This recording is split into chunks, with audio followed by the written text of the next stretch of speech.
So welcome everyone.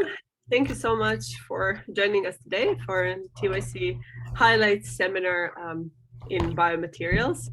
We haven't had one, I think, for 2 years. So yeah, it's a great pleasure to try to revive this stream within the TYC. So today, I'm very excited to welcome Davide Marenduzzo from the University of Edinburgh. I mean, it's a bit of a selfish invite because I've been a long-term admirer of Davide's work.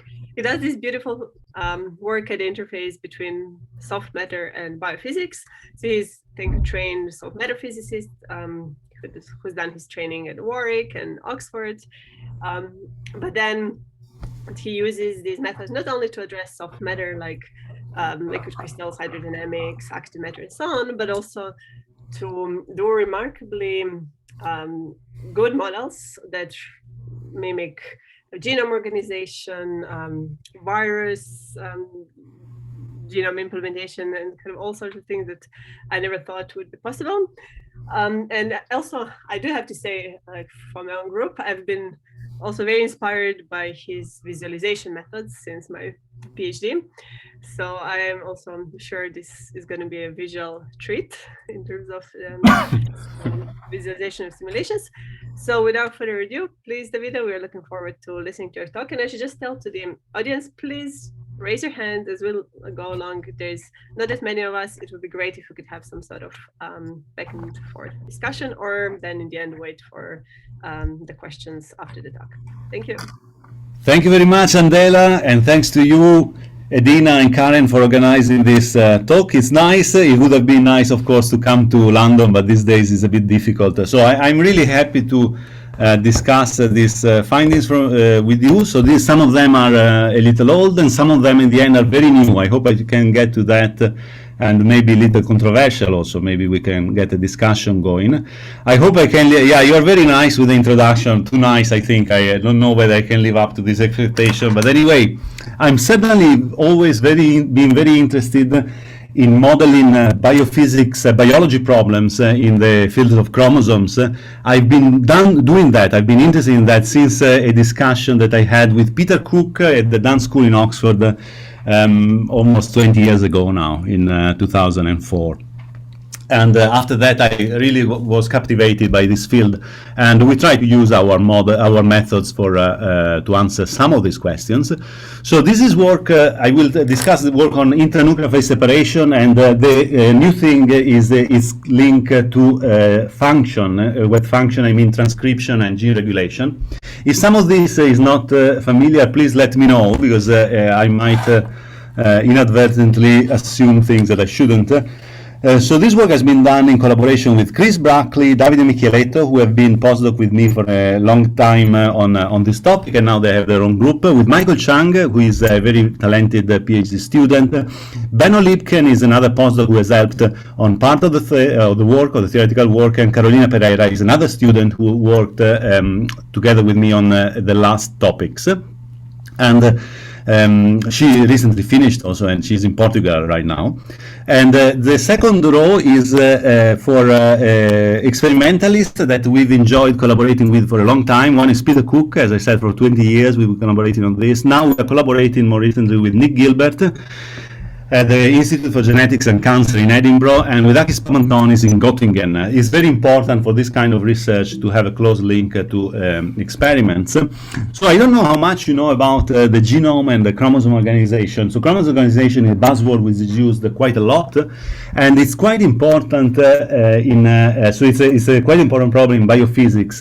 You can think about why it's important by just thinking that a human nucleus contains about 2 meters of DNA, and it has it has to fit in a nucleus which is 10 microns. So clearly there has to be some organization. The DNA itself is a double helix, which is 2 nanometers in size, the thickness, and because it is so thin, that's why you can package so much as this thin thread in the nucleus.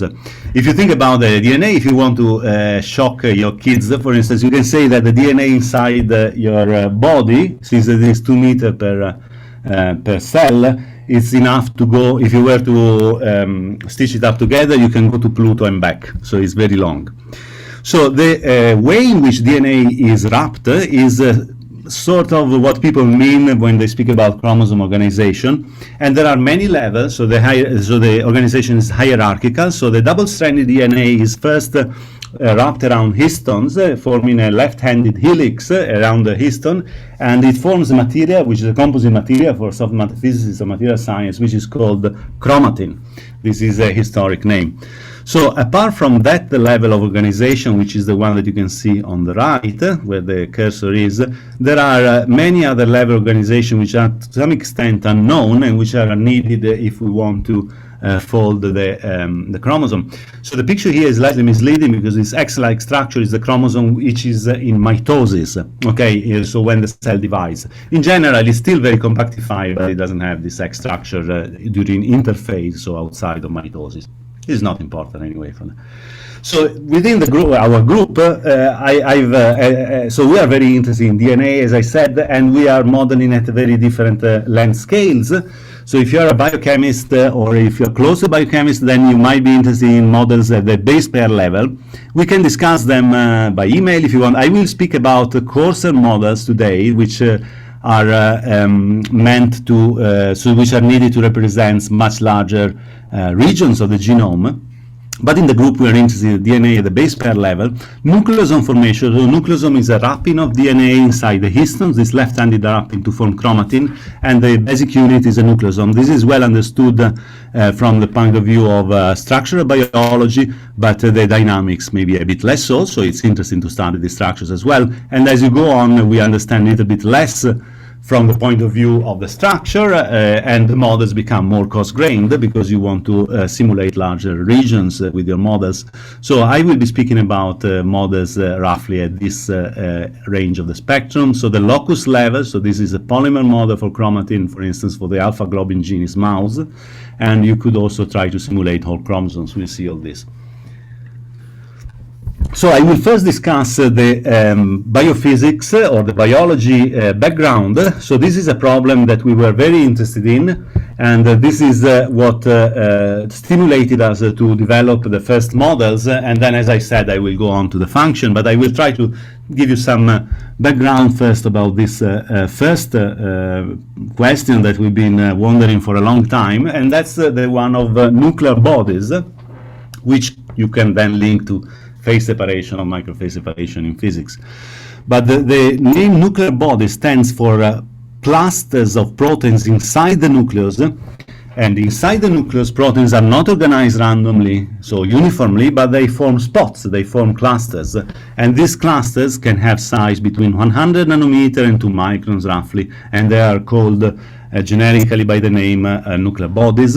So here on the right you got an example of Cajal bodies discovered by Ramon Cajal, who gave the name to the Spanish famous fellowship. 5 years fellowship is very prestigious. Anyway, this was discovered more than 100 years ago. So this was known for a long time, much before the DNA was found, that these clusters are there in the cells. And there are many examples of this. So it looks kind of universal for a physicist. For instance, these Cajal bodies, they are PML bodies, so this is pro-myelocytic bodies. I will struggle to pronounce it. And these are linked to function for sure, because these bodies disaggregate, so they are not present in some kind of cancers. Polycomb is another example of bodies. It's formed by polycomb proteins, which are associated with gene inactivation, and these are very important in the fruit fly, and people are thinking now that they're important for human as well. So a lot of proteins, if you can see here on the left in this cartoon, form different kind of nuclear bodies. The interesting thing is that different proteins typically form different kind of bodies, so they sort of segregate. So this is an example of phase separation in the nucleus, and if I want to be a bit more precise from the soft matter or biophysics point of view, we should say that instead of phase separation, this is microphase separation. So when we speak about phase separation, we normally think of complete phase separation like oil and water. So all the oil goes on one side and all the water goes on the other side, whereas here you see the proteins form little aggregates, and many of them. So you have sort of a droplet formation or emulsion formation, so people speak about microphase separation. There is not a single big blob, but there are many blobs, many small clusters. So an interesting, very exciting example of this microphase separation, which people perhaps wouldn't call nuclear bodies in biology, but is essentially the same thing, is the transcription factories, which was studied by my collaborator Peter Cook for a long time. So here in red, you see the nucleus of a HeLa cell, which has been permeabilized, but the important thing is that the experimentalists have dyed in green the nascent RNA. So if you know that the DNA is being read by proteins called RNA polymerases, and the RNA polymerases makes RNA. So if this process was uniform within the nucleus, you would see a little green everywhere, whereas here you see spots. And these spots were called transcription factories. So actually what is tagged in green is the nascent RNA, but this is associated with the polymerases. So these are clusters of polymerases. So in this sense, this is a nuclear body. The size is about, so this one, so the size goes between 100 and 200 nanometer typically. So they are usually just below the light resolution. But these transcription factories are other example of clusters which are formed, and an important property of these clusters that I will come back to during the talk is that they are very dynamic. So this is a sketch on the left of an experiment which is known as fluorescence recovery after photobleaching, or FRAP. And the idea is that if you shine, you can have, so suppose that there are proteins which form a cluster. Let's say that the cluster is here, that's the pre, it's green. And this is green because, for instance, the proteins have GFP, or are dyed in green. And if you bleach them, these proteins will become black, and then you see how quickly the cluster recovers, so how quickly the region here goes from black to green. If you have a nuclear bodies, and if you say bleach this boxed region here, it will only become green again if you have proteins which from the soluble pool, so anywhere here, exchange with the ones which you have bleached. So typically nuclear bodies recovered after photobleaching after 1 to 10 minutes, so it means that there is a quite a fast exchange with the soluble pool. So in biological terms, minutes is fast, so they are said to be highly dynamic. So they keep on recycling their components. An interesting aspect of these nuclear bodies is that these clusters of proteins, so the clusters are itself of protein, but they are usually associated with DNA. So for instance, Cahal bodies have chromosomes which are contacting the surface, and in the case of Cahal bodies, the bits of chromosome which are contacting it typically are silenced, so they are not active. Whereas on the other hand, transcription factories, which are here on the right, contain very active genes. So different bodies have different DNA associated, but nevertheless, most of them are associated with DNA. So recently there's been a lot of focus on this phase separation, and another protein which form clusters is HP1, or heterochromatin protein 1. Heterochromatin is associated with inactive chromatin again. And this heterochromatin, so again, HP1 is typically associated with DNA, with inactive DNA. And these clusters coarsen, and you end up having microphase separation, both in the embryos of Drosophila and in mouse cells. And this can also happen in vitro in the absence of DNA in this case. So there is, in this case, HP1 can form clusters both with and without DNA. So I will just tell you a few things. So as I said, this has been the focus of a lot of studies now. Our model is a little different, but I will tell you what is the main idea about the formation of these clusters, and is that there is multivalent and non-specific interaction between proteins. So there is some stickiness between proteins which leads them to create these clusters.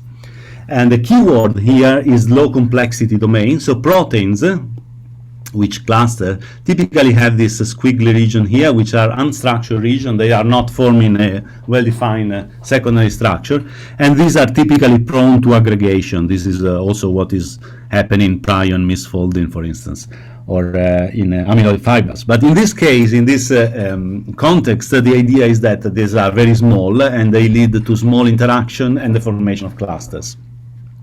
The key thing is that these are multivalent because they are arising from electrostatic and they are non-specific. And this theory can explain very well the formation of some nuclear bodies. For instance, the Nucleolus is the largest cluster of proteins and associated DNA in the nucleus, and the group of Brandwein has quite some nice theories which show how you can use the phase separation theory based on this multivalent and non-specific interaction between proteins. Okay, so this is the background. So there are these nuclear bodies. The current explanation, or one of the explanation, is that this arises because there is interaction between the proteins. Here we'll explore something a little different, and we'll make use of the fact that a lot of these nuclear bodies, not all of them, but a lot of them are associated with DNA. So in this talk I will start from very simple and then we try to build. So we start with a very simple physical model. And this is really the bare bones of the system, and we ask what happens when we consider many proteins interacting with the DNA. So the proteins here are red, the DNA here is blue, and what we imagine is that these red proteins do not interact, are non-mutual interact, so they only interact with the excluded volume, they bounce off each other, and they bind non-specifically to DNA. So in this case the proteins had a size which was fit for histones, so they were 10 nanometer and the DNA is 2.5. It's semi-flexible polymer, so it's got a bending rigidity. What you should, I would like you to see here is that remember that the proteins do not like each other, so they do not bind. I mean, they just bounce off each other, but they don't attract. However, you see that you form very pronounced clusters. Okay, so these clusters, if you wait long enough, will coarsen and you will find a single cluster at the end. And they form with a thermodynamic feedback, which is quite simple to understand in the end. So the key thing is that the proteins can bind the DNA in more than one region. So suppose that you have a protein here which binds the DNA, it will bind the DNA at multiple points, and so the concentration of DNA will increase. If you now have another protein in the soluble pool, it can choose whether to bind here where there is little DNA or here where there is more DNA. And of course it will bind more likely here, just statistically. So there is a positive thermodynamic feedback. Proteins binding creates multivalent interaction or bridges. This increases DNA concentration. Increased DNA concentration recruits further proteins. The protein increases the concentration further and you create a feedback which eventually leads to phase separation. So you can actually write down a simple theory for that. So this is what we have done in collaboration with Benno, with Benno-Liebken, and we can study the linear stability of these systems, for instance, and we can do a bit of math with that. So we can write an equation for ρ, which is the chromatin or DNA density, and phi, which is the concentration of proteins. These are mobilities, m's, ρ, and m phi. These are diffusive term, A1 ρ and A2 ρ, and the key term here is this cross term, minus chi ρ and minus k phi, which is minus chi phi, sorry, which is coming from an effective free energy, which is minus k phi ρ, which is simply telling that if chi and ρ, if ρ and phi, sorry, so if chromatin and proteins are at the same place at the same time, the free energy goes down because of the binding. There is nothing else. This is, you see that it's got a negative sign, so this can lead to phase separation. You got some stabilizing term. This is surface tension, and this is excluded volume. So this leads to phase separation, and this is another movie. So speaking about visualization, I helped a lot by my postdocs. So this visualization, the visualization previously is from me, and this is from Davide Micheletto. You see that it's got much better. So what we are seeing here is that if you wait long enough, it's only the red proteins which are binding. You indeed coarsen the cluster, so you would end up with a large and a single cluster at the end. The gray here, the gray bits are not binding, so it's only the red. So this is the beginning. You got multiple clusters, and then if you wait, you essentially, so this is without the chromatin for simplicity to visualize better. And here you can see that you indeed form a single cluster. In the end, if you waited enough, the two clusters would merge. So this thermodynamic feedback, which we dubbed bridging-induced attraction because it requires bridging, is not a great name, but it at least does the job. So the bridging is required for the attraction. So this is a simple model for the formation of nuclear bodies. If you think about what I was telling you before, it's a very rudimentary model because the cluster continues to grow, whereas in reality these nuclear bodies are microphase separated, so they get to a certain size and they don't stop coarsening further. But okay, maybe if you are optimistic, this is the first step. So you can also look at the growth law and find that these are slightly non-trivial. I will not speak about this unless we want to discuss it later. So, but you can make quantitative prediction about the growth laws and compare it with what you would have in protein-driven clustering. Something that is perhaps more interesting for people is that this we proposed in 2013, I believe, and this was just theory. From the point of view of theory, so just a prediction. And recently, so earlier this year, the group of Decker has found evidence of the bridging-induced attraction, or we can call it bridging-induced phase separation because it leads to complete phase separation, in a system with DNA and cohesin. And cohesin here is a protein which binds to DNA, and as shown here in the sketch, it binds multivalently. So it has either 3 or 4 DNA binding domains, but what happens is that you see you can get big aggregates where the cohesin is inside and the DNA loops are outside, very reminiscent of the ones which you get in simulation. And this is yeast cohesin in yeast. Okay, it's an interesting protein because structural maintenance of chromosome proteins, SMC, like yeast, can also do loop extrusion that you might have heard about. I speak about it just in passing later on. And this is essentially, this means that sometimes these proteins can act as motors which can create a loop, and extrude means that the loop that they create becomes larger and larger. But in this case, this yeast cohesin is a simple protein which just binds multivalently, and it does this bridging-induced phase separation. Okay, so okay, this is nice. We have a genetic mechanism to form clusters, but the clusters coarsen. Okay, so it is something that we can find experimentally, which is nice, but the bad thing is that the cluster coarsen, and so if we want to propose this for a nuclear body model, we have to improve the model.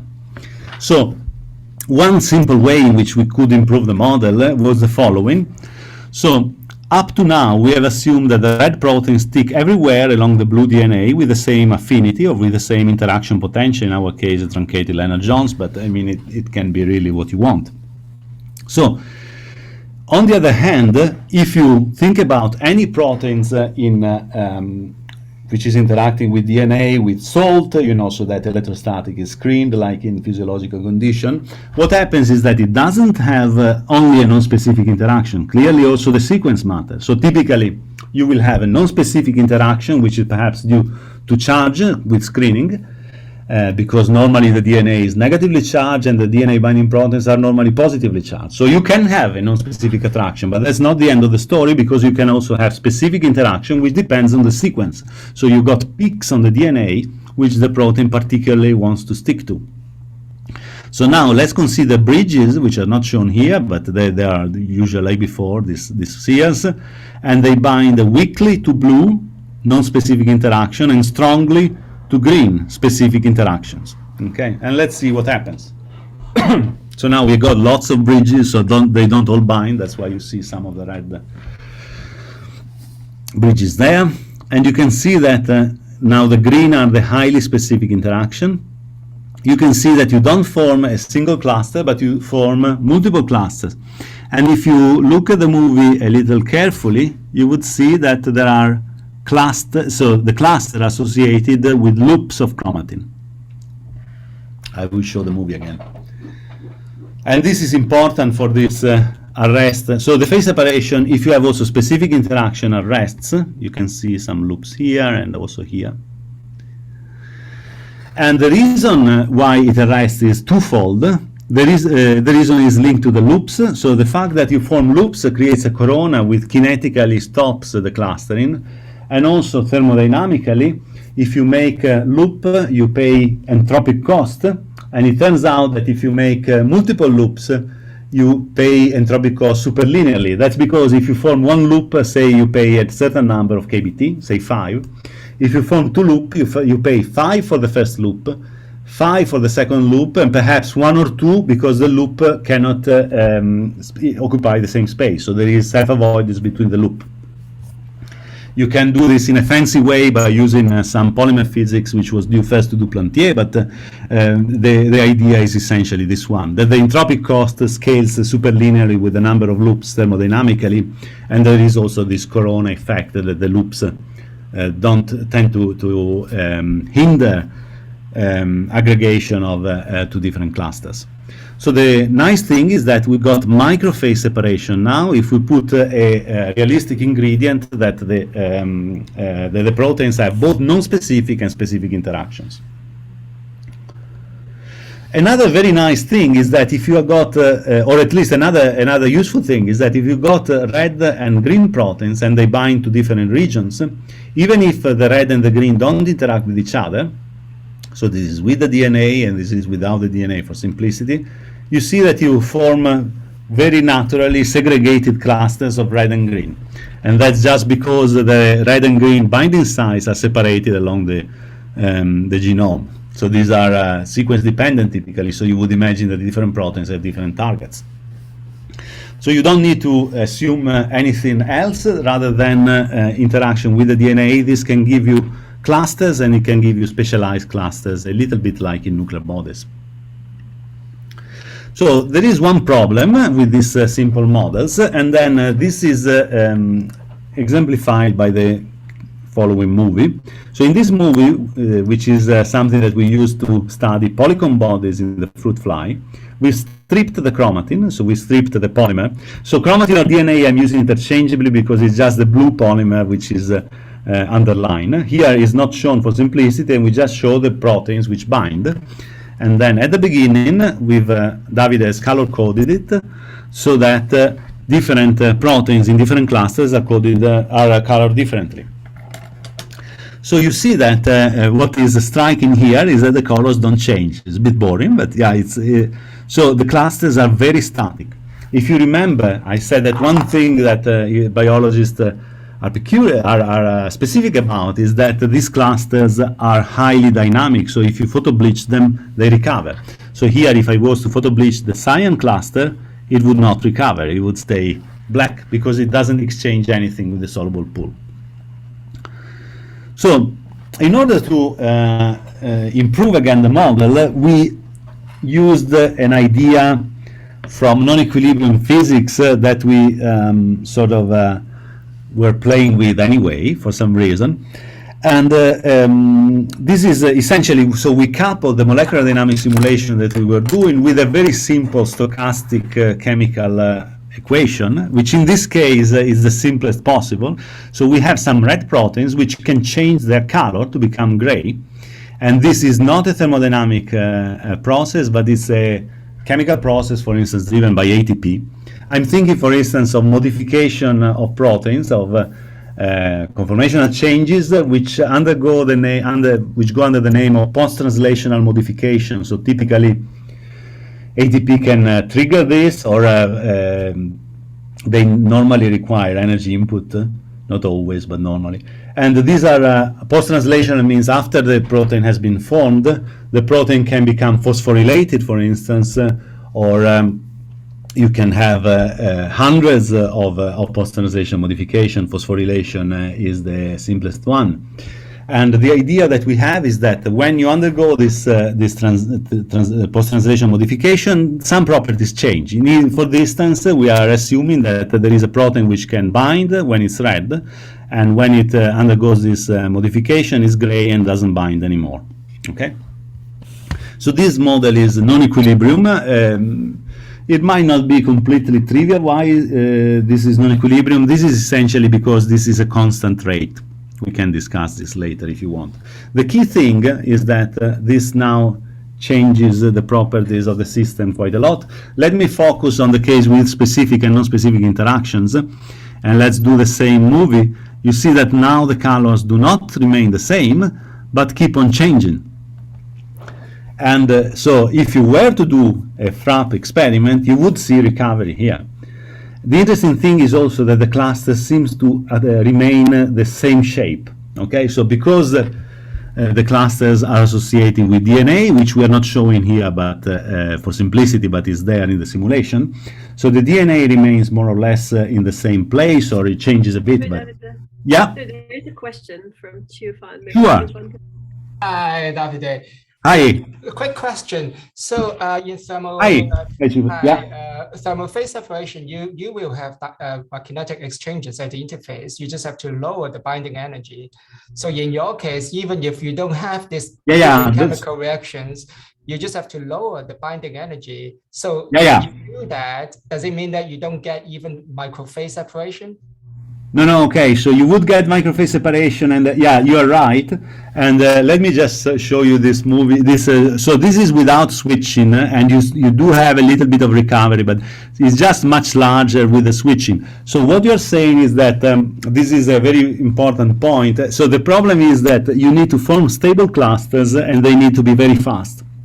That is not possible in equilibrium only. You could, if you wanted to, and we try that, and it does work. You need to fine-tune very closely to the transition so that you either form cluster or don't form cluster. So if you fine-tune the affinity a lot, you would be able to see FRAP recovery close to the transition, which I believe is your point, right? However, you wouldn't have very stable clusters, so they would keep on coming on and off, so you wouldn't have this property that the cluster shape remains the same, which is interestingly what they find experimentally. So if you have a funny shaped cluster, it would recover with the same funny shape. Okay. So this is a good point, though. Yeah. So the non-equilibrium is important for this. So it makes it much more robust. Before, you only had to tweak very little, so very finely, the interaction so that you're close to the transition, and then you can still have recovery. And in this case, it makes it in a it increases enormously the amount of parameter space where you see this, essentially. Okay. Thank you. Welcome, thank you. Did I understand correctly? When you do an equilibrium, the shape overall changes because to change the surface to volume ratio or something? So the overall shape will change, but it doesn't change much, you see. So this is something that, because it will change a little bit, but so the reason why it doesn't change much is that it's associated with the DNA. So basically you form a cluster, and then the switching gets the proteins on and out of the clusters, but the DNA scaffold is very slow to move with respect to the proteins, and that's why the shape remains similar. If you had a protein without DNA underlying, you're absolutely right, yes. It will change the shape, yeah.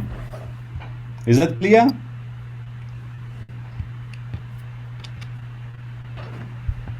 Or not so much? Or sorry? No, yes. Yeah. Thank you. So these are the FRAP recovery curves that show that with switching, so this this modification we call switching, then you get back and forth. So, okay, so this is what we were interested in, as I said, relatively long time ago. I don't know if long ago, time is relative, I guess, but we've been working on this for a few years until a couple of years back, I would say. We're still working on nuclear bodies to some extent, but we believe that this model provides at least one possible way to see the nuclear body formation. And the nice thing is that also if you look at the contact which arise in the DNA are also similar to the ones which are found experimentally, although I have shown a very simple model. In this case, you can make the model more complex and it goes closer to the experiment. Anyway, what I want to do now in the second, in what remains of the talk is that I want to link this 3D structure and this nuclear body, this phase separation or microphase separation to function and gene regulation, which an example is shown on the right. So gene regulation, for what we are going to say now, is essentially meaning gene regulatory networks. And all you need to know, so in this case, one gene is a node, but you could have that one bit of the DNA is a node, or then one transcription factor is a node.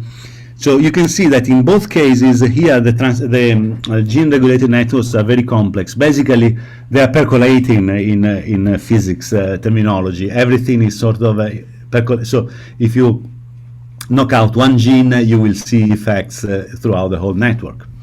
So in more technical terms, we would say that the typical topology of this network is that of a small world network.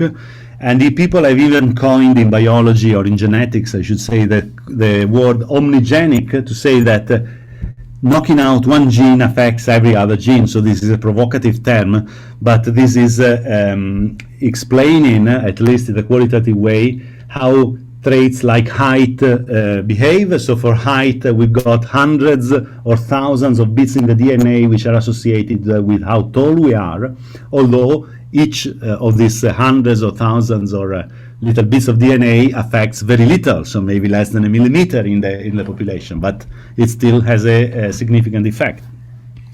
So one thing is that these are percolating or small world, let's put it more precisely. The other thing is that normally people think that each edge, which is an interaction, is biochemical. So we are exploring here the idea that physics and structure also has a role. Okay, so now we start with a simple model, which is the one that formed the clusters before. So just to recap, it's very similar. We got blue. So this red is the protein, which is binding multivalently. Blue is a weak interaction, non-specific, and pink is large interaction specific. This is a toy model. We just selected the factors randomly. The important thing is that now I have a little number of factors. I only have 10 proteins, and here I got 39 binding beads. I will call them transcription units because this is, I'm thinking that the red are polymerases and the pink are the transcription unit. So at the moment it's a game, right? It's just a simple model like before, and I can say that one of these bead here, which is the transcription unit, is transcribed when the red bead is close by. Okay, so if the red bead is close to 33, then 33 is transcribed. If the 33 has no red beads around, then 33 is not transcribed. We chose to have a limited number of factors because by looking at how many transcription factors are in reality, you got about 10,000, about order of 10,000 polymerase, so about 30,000 active in HeLa cells. And if you think about how many transcription units there are, it's roughly this ratio. So, okay, the really clear, crucial thing that I hope is clear is very simple, but it has to be clear because otherwise very little can be, otherwise it will be very confusing, is that we are speaking about transcription, and we say that transcription is linked to physical proximity. So when the red bead is close here, then 33 is transcribed. So you see that in this cluster, typically transcription occurs in these clusters, which are associated, if you want, which are models for the transcription factories that we saw at the beginning. So it's a nuclear body. Remember that these transcription factories are clusters of polymerases. So they come about very naturally in our models due to the bridging-induced attraction. And typically, these are associated with proteins, clearly, because that's what creates the cluster. So these will all be transcribed, and perhaps the lone ones will be not so much transcribed. So now, if you're a physicist, a statistical physicist, and so if I tell you that the red proteins has the same interaction with all pink beads, you will soon realize that due to Boltzmann weight, so the probability that each of these is bound to a protein is e to the minus beta v, and if v is the potential is the same between each pink bead and the red bead, I should say that 233, I should see that 233, 99, 79, and all the pink beads are transcribed, according to the definition, the same way, okay? Because they have the same interaction with the proteins. So if I had a purely 1D model, everyone will be interacting in the same way. So everyone will be transcribed in the same way. However, here we have a 3D model, and we have scattered these sites randomly. So it's quench randomness, so we do many simulations, and they're always at the same place, the pink beads. So this means that some pink beads will be close together in 1D, and some pink beads will be further together in 1D. So this is enough to create a wide variation of transcriptional activity within the fiber. So the beads which are close together, they will form clusters, you see, and then they are high in activity, and the ones which are low will be very low, and in the middle it will be medium. So this is the activity, is how often, essentially, the percentage of time that the bit is transcribed, okay? The transcription unit. So the percentage of time that these pink bits are transcribed. So the fact that we have 3D model accounts for having a wide variability of activity, which is interesting, but okay, it's in a way you can understand why. There are other things that we can do while playing this game. We can look at the probability of having of having many simulation. It would be like having many cells, and we can look at the transcriptional distribution of transcriptional activity in many cells / simulation. So you see that if you have a low activity bit, usually the transcription is low. Okay, so there is a high frequency of simulation where the transcription is low, but sometimes it's on almost all the time. Okay, likewise, the high activity bit, which could be like the housekeeping genes, need to be on most of the time. In most of the cells, they are on all the time. In some cells, they are not so much on. So there is a very wide variability, high stochasticity. And the one in the medium can have a very broad spectrum of possible transcriptional activity, simulated transcriptional activity, clearly. So this model, this toy model also tells you that you naturally have, just due to the cluster formation, both a wide variation along the chromatin and also wide variation within the population. So stochastic gene expression, which is something that he found in single cell experiment, which measure the transcription probability of genes. You can also have bursting, which is interesting, but I'll not discuss it in the interest of time. This is an exciting property that also comes naturally in our model, again at the level of the toy model. Here I got a matrix where I correlate the transcriptional activity of different transcription units or bits. So I got 39 on X and 39 on Y, okay? They are these guys. I can look at the probability that when 33 is on, is 979 on, or is more likely off. I can do this by looking at the Pearson or Spearman correlation between the transcriptional activity of these two bits, and this is the Pearson correlation. So red means positive and blue means negative, and we can then do some statistics and say that when there is a correlation which is statistically significant, then we draw an edge between the two transcription units. So we can build a network this way. In this network, each node is a transcription unit, and each edge will be a correlation. And if you do that, you see what you get just due to structure. So the black edges here are a positive correlation. So there are these clusters here, which arise close to the diagonal. Essentially, if you are close together, you tend to form a cluster, a microphase separated droplet, if you prefer. And if you are in the same droplet, you will be positively correlated. So when you're on, your other friends nearby will be on. When you're off, the other friends nearby will be off. On the other hand, because we have so few proteins, if you form a cluster here, this other big cluster here will not form. And likewise, so there is competition between different clusters. And that's why you have this gray negative correlation which are percolating. Okay? So the 3D structure alone makes it so that the baseline, so the natural structure of a G-regulated network is omnigenic, or is percolating, if you want. Okay, so this is the typical topology. An interesting thing is that you can, yeah? There's another question, Miguel. Sure. Yeah. We cannot hear you, Miguel. Is it maybe muted, Miguel? No, I still cannot hear you. Oh, well, maybe you can maybe write it on the chat, and I can take it from there. What about now? Yes, yes, I can hear you. Great. So basically, what I'm asking is the following: you have filtered the edges in these graphs. Have you tried plotting these graphs after relaxing the positions of the nodes?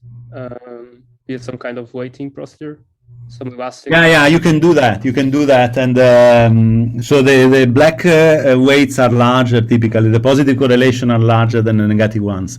So if you do a weighting, you would see that these are very strong and these are weaker. The long range are weaker, but they're still significant statistically. Yeah, but I think that's not exactly what I was trying to say. Okay, yeah. You're distributing them in this circle, I suppose, because that follows the order in the polymer you have. Yeah, exactly. But I wonder if you could instead let their position, the position of the nodes, be arranged by so kind of dynamic plate. Yeah, we did a bit of that. Yes, it's in. So yeah, I had something in the extra slides. Yeah, it's so basically you have another algorithm to draw the network essentially. Yeah, we tried that at the beginning. Yeah, so it's almost more structure. Okay. Yeah, we did see clusters appearing more naturally there. Yes, so you could see how connected the network is, I guess. Yeah, we did it like this because of the polymer network or the polymer nature. Yeah, it's an interesting suggestion. We can do more of that. Yeah. And then I wonder how that would work compared to the 3D polymer in space. Because yeah, so you form the algorithm.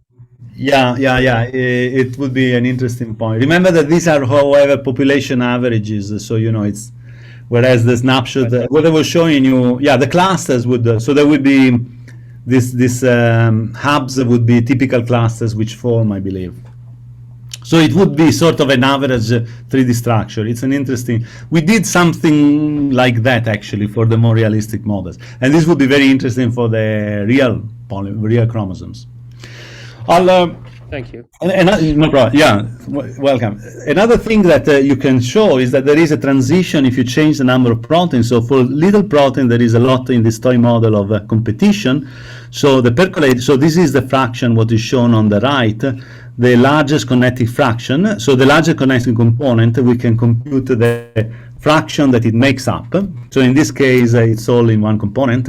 And if you increase the number of proteins, you start losing connections, and your largest connecting component is no longer the whole network. So you can see how much of a fraction it is, and you see that it drops. So it's a little bit like a phase transition. And this transition comes about because increasing the number of proteins, you lose negative correlations. So an important thing is that when you change from one cell to the other, so if you want to reprogram a cell, for instance, to make a stem cell, you have to really flood the protein with transcription with the right transcription factors, with the right protein. So your N has to be way on the right here. So one thing that this simple model tells you that when you do that, you simplify the network dramatically, and perhaps that's needed in order to switch cells in the lab. So this is a bit speculative, but this is one way that you can take this very simple result forward. So I want to tell you a couple of things now about how to use more sophisticated model and where you can go if you do that. So can we use a more accurate model to predict 3D structure and transcription genome-wide? That's what Michael Chiang is doing. Work before has been done in collaboration with Carolina Pereira. So Carolina and me ran the whole simulation of the toy model.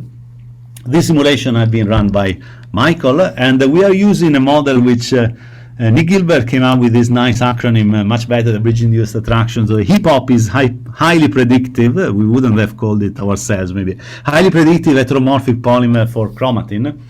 And the idea is that we do not use any data from 3D. So we have a simple way to color a polymer, and this coloring is made on the basis of some bioinformatic data, and then the model is predictive. So this Hiphop model has 3 ingredients which are needed to make contact with the experiments. The first one is this multivalent factors that we've been discussing for half an hour. So these are the ones which create the clusters.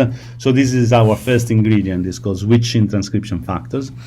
Then we have this loop extrusion. As I said, we're assuming that proteins, which are typically cohesin or other SMC proteins, bind here, and then they can move along the DNA to extrude one loop. Look at these arrows here. Okay, this is something that work in the Mirny lab has shown is very important.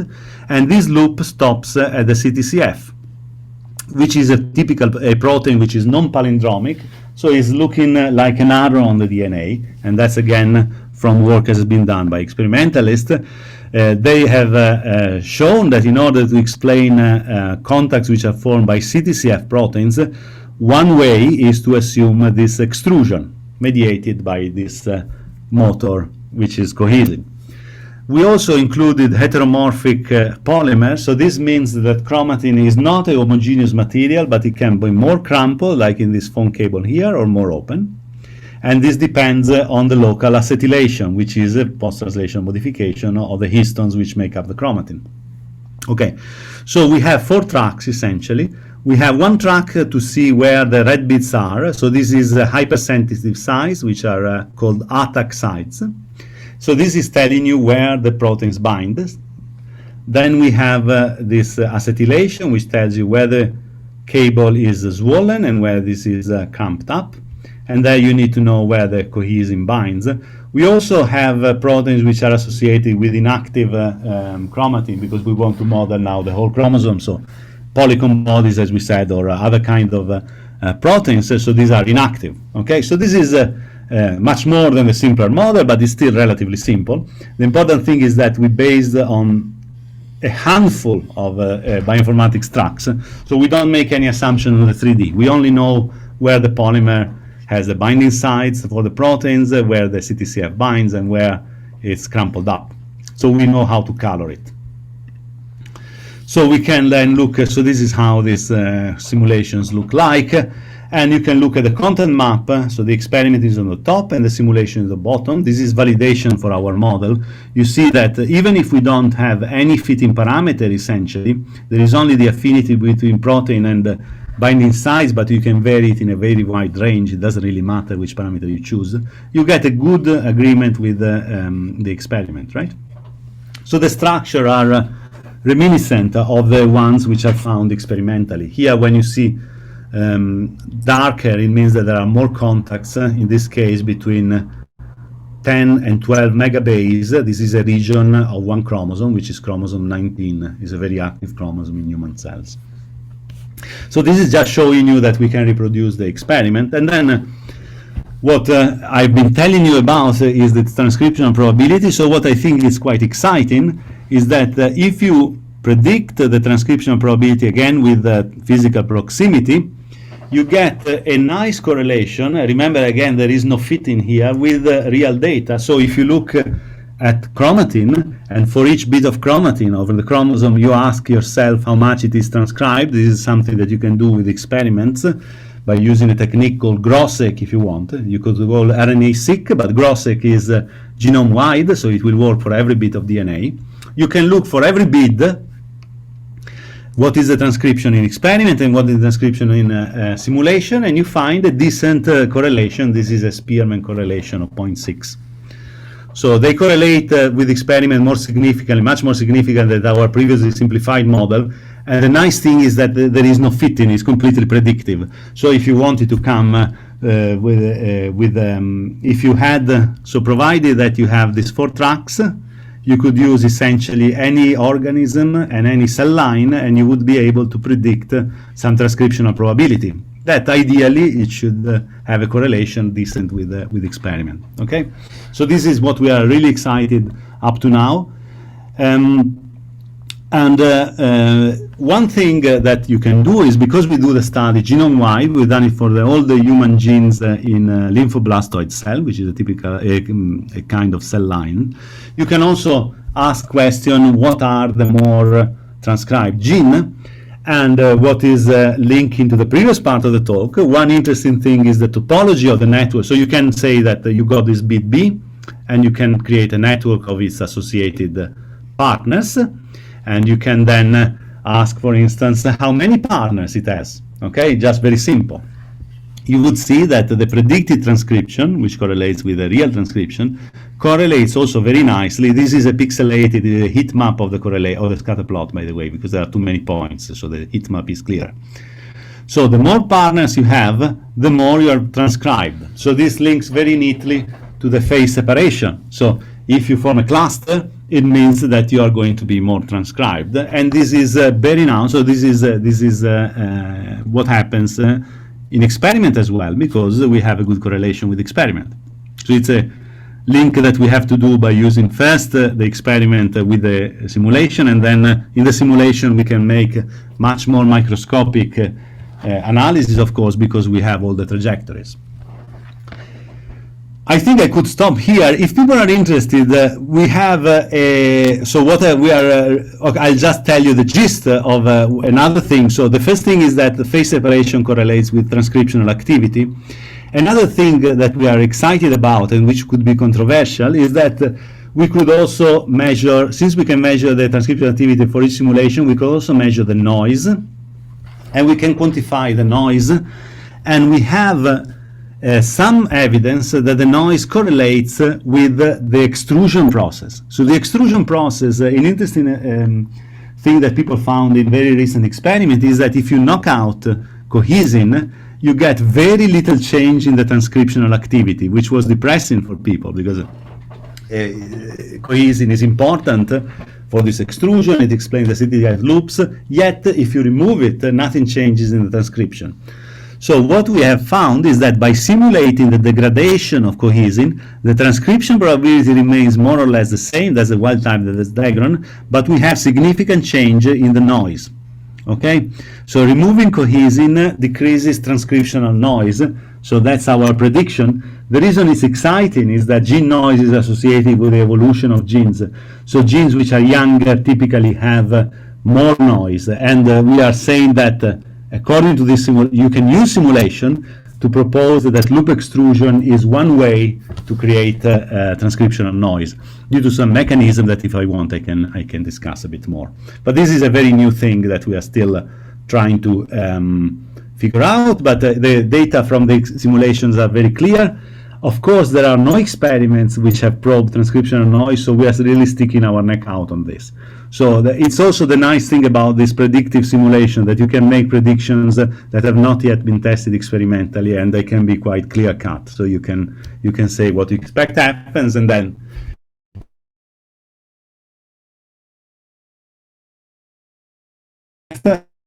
see or not. You learn what I've been telling you in this hour. So I showed you that if you have proteins which bind DNA or chromatin at multiple sites, so these are bridges, they have a generic tendency to cluster and phase separate or microphase separate according to whether you have non-specific or non-specific plus specific interactions. This could be a simple model for nuclear bodies. If you include post-translational modification, what we discussed before a little, is that you create a robust way to form dynamic clusters which are also very stable. So they are very stable in the sense that they don't dissociate, but they are very dynamic because they recycle their components. So the other thing, the second part of the talk, was about the link between structure and function.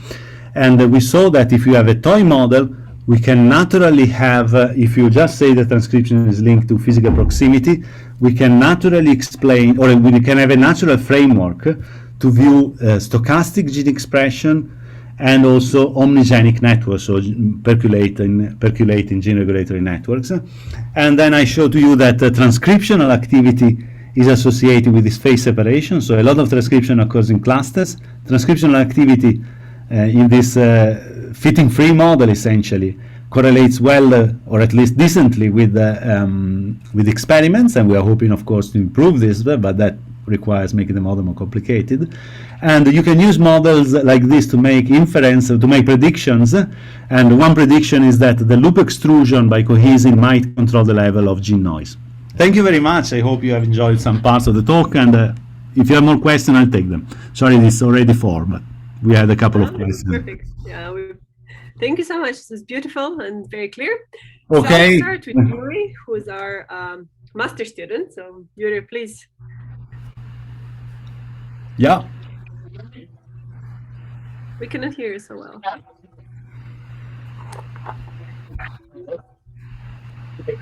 No. Okay, maybe we go with Rosanna and you try to figure out. Okay. Okay. Can you hear me? Yes. Okay. Hi, Davide. Really Hi. nice talk. Thank you very much. That was very interesting. I found this idea of like the stochasticity of gene expression very, very interesting.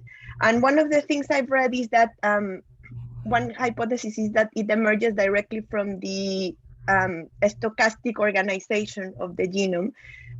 So in that sense, I'm wondering if the mechanical properties of the polymer itself, the chromatin polymer, has any implications in regulating this stochasticity of the transcription, at least in your models. Yes, that's an interesting point, actually. Yeah, so indeed it's linked to the stochastic ordination of the genome. We have explored this a little bit because I was, and indeed I was interested in maybe, so I was thinking what happens if we make the polymer locally stiffer. Okay, so that's one thing that we have done. So if you make the polymer stiffer or more flexible, you can affect the transcriptional activity and also the network. So this is cool. I think it means that if it is stiffer, typically you decrease the transcriptional activity, not always though. And there could be ways that proteins binding makes the chromatin stiffer or more flexible. So this is the aspect we looked at. We looked at also at forming loops, because this was associated with cohesin. And the main thing there is that it affects, as I was saying, if you remove all the cohesin loops, you have less noise rather than changing the. So you affect the variance. So anyway, this is the two things that we've done in trying to change the. Is this what you were thinking, like flexibility or loops? Yes. So this is the stuff we've done, and there is much more than one can do, and basically everything that you will do at the structural level will change the transcription a little bit, at least. Some perturbation will change more, and some perturbation will change less. But I think. Indeed, there is a regulatory network, which is a layer of regulation which is linked to structure, which is what you were saying, and I believe we agree completely on this. Yeah. Thank you. Thank you. Yuri, do you want to try again, or maybe write the question? Okay. In the meantime, Billy asks, how do you view the mapping from the molecular details of transcription to your assumption that transcription happens when polymerase is close to the transcription factor? Yes, of course, it's a very simple assumption. You could say that it's like looking at initiation of transcription rather than elongation. In a way, the fact that you get good agreement with Grossegg is not perfect, but good. It means that it's part of the truth. We have thought about how to improve this, so you can have a little bit like in the switching further reaction. So when the protein, when the polymerase is close by, that's the first step, but then you need to have a biochemical step, which is perhaps linked to other proteins' proximity. So you can change the color and then say at that point it is really elongating, or it is really transcribed if you want. You could say that there is. Because there is a lot of abortive transcription in reality, which is not. We didn't look at it, but I don't think we would see this here. So the polymerase tries several times, and then only one will elongate. So there are more things that you can do to improve the model for the transcription. The way in which you would, I would see it, is that since you have a genome-wide study, then you pick up the more gross effects, if you want. If you want to study transcription at a smaller level, at a smaller scale, here one of our bids is 1 kilobase, which is relatively high resolution for structural studies, but perhaps you want to go more, right? So it means still that one bid is 1,000 base pair. So if you want to go further, you need to do something else with transcription. We've modeled transcription also at the base pair level, you see, but and that's an interesting problem. So we modeled how a protein is trying to move around along a DNA substrate, and it melts it as it does so. And you can study interesting things there. But here, if you have such large scales, I'm afraid one needs to make quite drastic assumptions. But one can improve by, as I said, the things that I can think of one can include is these reactions. So initiation to elongation and something like that, for instance. These cycles that are quite well documented biochemically. Thank you. And Yuri's asking, I hear myself. Sorry, Billy, did you want to say anything else? No, no, I just said thank you. Thank you. Yeah. So Yuri is asking, thanks for the talk. I was wondering how this cohesin loop works structurally in the polymer 3D model. I imagine it increases the density and size of the clusters. Can you see this effect in percolating networks? Yeah, that's a good point. So we have modeled cohesin in different ways. At this time, the cohesin is just a spring. Okay, so we are not modeling. We've done it in the past, but again, if you want to model the whole chromosomes as we're doing now, you have to make some simplification. So we are using the model which was also proposed by Mirny and Lieberman-Aidan as well. So we have a spring which moves. So that's in terms of how we model the cohesin in this particular model. Sometimes we have also modeled it as a ring or actually as a handcuff, but not here. So the other question is how this links to the network. So we've done this in the toy model.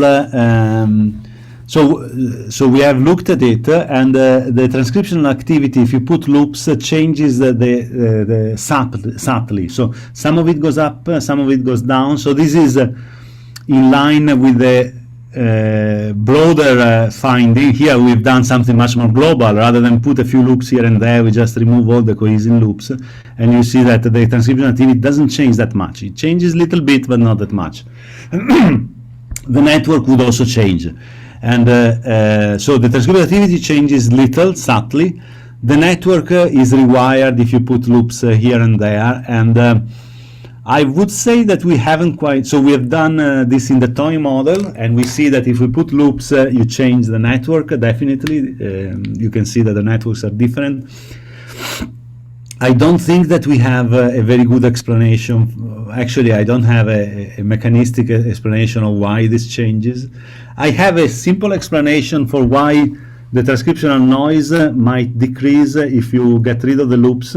And that's because if you have more loops, if you have this cohesin, it will form loops in different parts in the different simulation, because it depends where the cohesin are loaded. You got loads of this CDCF. So sometimes one CDCF loop will form, sometimes another one. So you have more configurational entropy, you have more configurational noise. You have more structure which can form if you have the cohesin loops. If you don't have the loops, you get rid of this variability, and that's perhaps why the noise goes down in the transcription. So that's as close as I can get to an explanation of, but that's not, the network is more complicated because yeah, this is what we want to study as well, actually. The trouble is that if you want to do the networks analysis, you really need tons of data, because you need to have a statistically significant inference. So when you know that when bit I is on, is bit j on or off. So this is a second order question. You need much more data than just knowing if I is on or off on average. But that's a good point. That's a good thing to study. Definitely. So I would expect it to change the network. Yeah. We have a bit of evidence, but yeah. Maybe I take just the last question if there is no other. I was just a bit confused. So you start, like on the first part, you start with these specific interactions, and you get kind of global phase separation with DNA around, just like Decker sees in his experiment. And then you yes, that's right. Non-specific, and then you get this microphase, which is seen. Sorry, maybe I said it a little bit. I don't know what so this is non-specific. I mean, when it maybe doesn't matter, but yeah. So when I say non-specific is when it binds everywhere. So at the beginning we have non-specific is phase separation. Yeah. Non-specific plus specific is microphase separation. Right, and now then shouldn't Decker have this second case also in his experiment? And yet again, he sees this global phase separation. Like, I guess my question. That's a very good point, but there is very weak specificity in the DNA that he had. Oh, I see. So in the cell, it has this microphase separation, yet here in kind of. Yeah, it does actually. It does have microphase separation in the cell. So in the cell, there is no macrophase separation. So this is in vitro. Right. Yeah. So I was just wondering what's different between his experiment and the cell, because your model clearly says like. Yeah, exactly. So in the cells, typically, so I mean, the vast majority of proteins will have these peaks. You can look at with chromatin imprecipitation, if you know ChIP-seq. So this tells you which bits of the DNA the protein really likes. Cohesin is a bit funny because the cohesin will move everywhere in principle, will diffuse everywhere.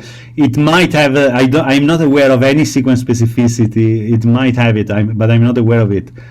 So in that sense, it is quite non-specific.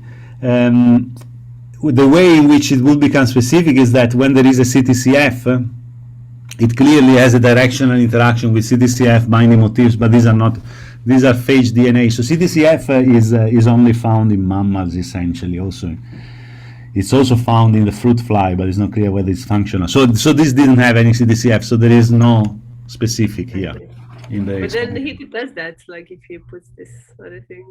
That's true, that's true. So the closest they did is if they do it in the cell, indeed there is no macrophage separation. Otherwise, people would have When I went in vitro, if you could somehow introduce this. You could do that, and that would be very nice, actually. Yeah. Or you could do another protein. I mean, it's true that this has not been studied before. So you could have another protein with a heterogeneous DNA, and that would. Right. Yeah, that would. Yeah, then we would see whether that prediction is right. Yeah. Yeah, exactly. Because you make a very clear prediction. Yeah, that's true. That's true. We are so used to that prediction. Yeah, because I mean, simulation-wise, it would be nice to see it experimentally, absolutely. But in a way, this whole thing was not done experimentally before the Decker work. So, yeah, there is certainly lots to do experimentally. I agree with you. Yeah. If people believe in this mechanism, which I mean is very generic, so you could. It makes sense, yeah. Yeah. Great, thank you. I'll just ask the audience: is there any final question? Okay, if not, let me please thank Davide for the beautiful talk, and thank you everyone for joining us. Thank you very much for having me. Yeah.